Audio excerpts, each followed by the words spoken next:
नमस्ते दोस्तों, आज हम बात करेंगे एक बेहद रोचक और रहस्यमयी तरीके के बारे में जिसका इस्तेमाल साधक अपनी समस्याओं के हल के लिए कर सकते हैं। क्या आपने कभी सोचा है कि रात को सोने से पहले अगर आप एक मंत्र का जप करें और अपने सवाल को अपने सिरहाने रखकर सो जाएं, तो आप अपने सवाल का जवाब सपने में पा सकते हैं। चलिए मैं आपको इसके बारे में विस्तार से बताता हूँ। लेकिन उससे पहले अगर आप चैनल पर नए हैं तो कृपया चैनल को सब्सक्राइब कर लें, ये बिल्कुल फ्री है, इसलिए कृपया चैनल को सब्सक्राइब जरूर कर दें ताकि मैं आपको ऐसी ही साधना विधि के बारे में बताता रहूं। चलिए वीडियो शुरू करते हैं।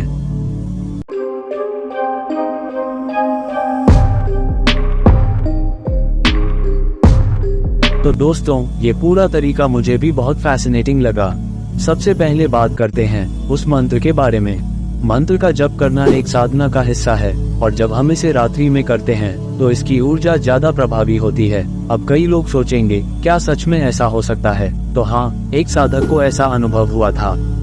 एक रात उसने एक सवाल को लेकर प्रश्न किया था, मेरी नौकरी में प्रमोशन कैसे मिले? उसने उस सवाल को एक कागज पर लिखा और उस पर भक्ति भाव से एक मंत्र का जप किया, फिर अपने सिरहाने रखा और सो गया। और आप यकीन नहीं करेंगे, उसे सपने में उसका एक दोस्त मिला जिसने उसको सलाह दी कि तुम्हें अपने काम में और कड़ी मेहनत करनी चाहिए और अपने विचारों को स्पष्ट करना चाहिए, और तुम्हारा एक प्रोजेक्ट पेंडिंग है, उसे क्लियर करके तुम्हें अपने सीनियर को प्रमोशन के लिए कहना चाहिए। दोस्तों, उस आसान से सुझाव ने उसकी पूरी सोच को बदल दिया और सच में कुछ ही हफ्तों बाद उसे प्रमोशन मिल गया। ये सिर्फ उस साधक की कहानी नहीं है, बल्कि कई साधक इस प्रक्रिया का इस्तेमाल करते हैं।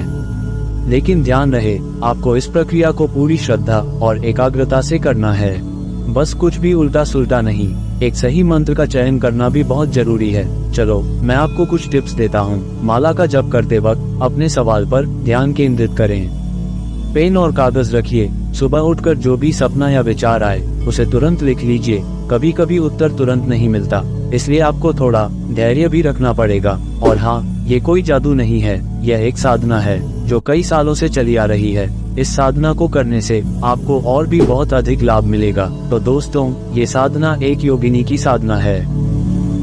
योगिनी की साधना करने का अर्थ है अपने जीवन से सभी अनिष्टों को, चाहे वे वर्तमान में साथ चल रहे हों अथवा काल के गर्भ में पल रहे हों, ऋण, चौर्य, भय, आकस्मिक दुर्घटना, गुप्त घात या जीवन के छोटे छोटे अनेक विवाद जो जीवन में विष घोलते रहते हैं, योगिनी साधना से उनका निराकरण पूर्णता से होता है। यह मात्र एक दिवस की साधना है, लेकिन उस रूप में चमत्कार प्रधान या अनुभूति प्रधान नहीं, जैसा कि योगिनी से जुड़ी विचित्र कथाओं और कामोत्पादक स्वरूप का वर्णन पढ़कर माइंड में चित्र बनता है। एक सौम्य साधना, मन में पूर्ण आह्लाद और आत्मीयता की भावना लेकर की जाने वाली साधना। इस साधना का प्रभाव दूसरे दिन प्रातः से ही साधक को मिलना प्रारंभ हो जाता है, और यदि साधक कुछ समय तक नियम ढंग से साधना करे तो उसे साक्षात योगिनी मिलाप भी संभव होता है। तो दोस्तों, इस योगिनी का नाम कपिला योगिनी है। ये रात्रिकालीन साधना है जिसे किसी भी शुक्रवार की रात्रि को संपन्न किया जा सकता है। यूं तो विधान है कि इस साधना को एकांत में वृक्ष के नीचे बैठकर संपन्न किया जाए, लेकिन यदि आप किसी वृक्ष के नीचे बैठकर ये साधना नहीं कर सकते तो आप उस वृक्ष की शाखा को प्रातः काल ही लाकर अपने पूजा स्थान में गीली मिट्टी के एक ढेर में गाड़ दे, अथवा आपके घर आंगन में कोई पौधा हो तो उसे अपने पूजा स्थान में रखकर उसके पास बैठकर भी साधना संपन्न की जा सकती है।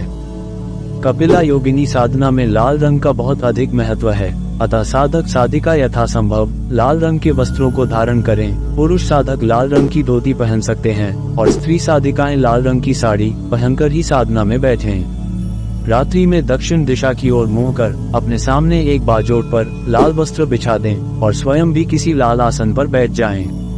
भगवान शिव की विशिष्ट शक्ति स्वरूपा कपिला योगिनी की साधना में सफलता हेतु सर्वप्रथम गुरु पूजन संपन्न करें। इस हेतु बाजोट पर शिव चित्र के साथ ही साथ गुरु चित्र, पादुका, गुरु यंत्र स्थापित कर गुरु पूजन संपन्न करें। गुरु पूजन में आपको यह मंत्र बोलना है, गुरु ब्रह्मा गुरु विष्णु गुरुदेवो महेश्वरः, गुरु साक्षात परब्रह्म तस्मै श्री गुरुवे नमः। इसके बाद आपको गुरु ध्यान के पश्चात गुरु चित्र, विग्रह, यंत्र और पादुका को जल से स्नान करवाए। स्नान करवाते समय आपको ये मंत्र बोलना है, ओम निखिलम स्नानम समर्पयामि।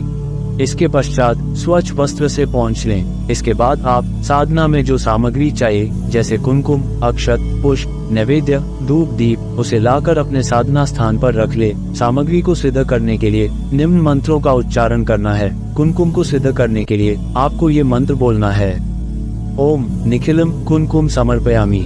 अक्षत को सिद्ध करने के लिए ये मंत्र बोलना है, ओम निखिलम अक्षतान समर्पयामि। पुष्प को सिद्ध करने के लिए मंत्र है, ओम निखिलम पुष्पम समर्पयामि। नैवेद्य के लिए मंत्र है, ओम निखिलम नैवेद्यम निवेदयामि। धूप दीप के लिए मंत्र है, ओम निखिलम धूपम आग्रापयामि दीपम दर्शयामि। इन मंत्रों से पंचोपचार पूजन करें। अब 3 बार जल को गुरु चित्र, विग्रह, यंत्र, पादुका पर घुमाकर छोड़ दें। इसके पश्चात गुरु माला से गुरु मंत्र की एक माला मंत्र जप करें, ओम परम तत्वाय नारायणाय गुरुभ्यो नमः। गुरु पूजन के पश्चात बाजोट पर एक तांबे के पात्र में योगिनी यंत्र स्थापित कर उसका पूजन कुमकुम, अक्षत, सिंदूर से करें तथा एक तेल का दीपक प्रज्वलित कर दें। जिस पौधे या पेड़ की डाल को आपने पूजन हेतु प्रयुक्त किया है उसका भी पूजन करें। पूजन हेतु घी का दीपक प्रज्वलित कर कुमकुम, अक्षत, सिंदूर अर्पित करें। पूजन के पश्चात 16 बार निम्न मंत्र का जप करते हुए 16 लाल पुष्प यंत्र पर अर्पित करें और ये मंत्र बोले, ओम सिद्ध योगिनी शक्ति रूपाय नमः। इसके पश्चात उपरोक्त मंत्र का उच्चारण करते हुए यंत्र पर 10 योगिनी कृत्वा अर्पित करें और प्रार्थना करें कि कपिला योगिनी अपनी समस्त शक्तियों के साथ 10 दिशाओं से मेरी रक्षा करें। एक बड़ा फल बलि रूप में समर्पित करें। वातावरण को धूप अथवा लोबान की सुगंध से भरा रखें। इसके पश्चात रक्तवर्णीय माला से निम्न मंत्र का 11 माला मंत्र जप करें। मंत्र जप के काल में दृष्टि दीपक की लौ पर एकाग्र रहे। मंत्र हैं, ओम श्रीं क्लीं क्रीं कपिला योगिन्य हूं पट। मंत्र एक बार फिर से सुनो, ये इस साधना का मूल मंत्र है, ओम श्रीं क्लीं क्रीं कपिला योगिन्य हूं फट। यह एक दिवस की साधना है, लेकिन साधक की इच्छा पर निर्भर करता है कि वह आगामी कितने दिनों तक इस साधना को करे।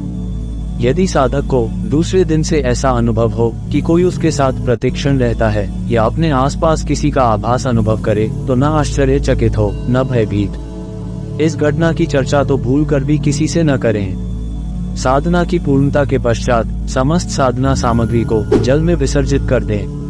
तो दोस्तों, मिलते हैं अगले वीडियो में। तब तक बने रहिए, ध्यान लगाइए और खुश रहिए। धन्यवाद।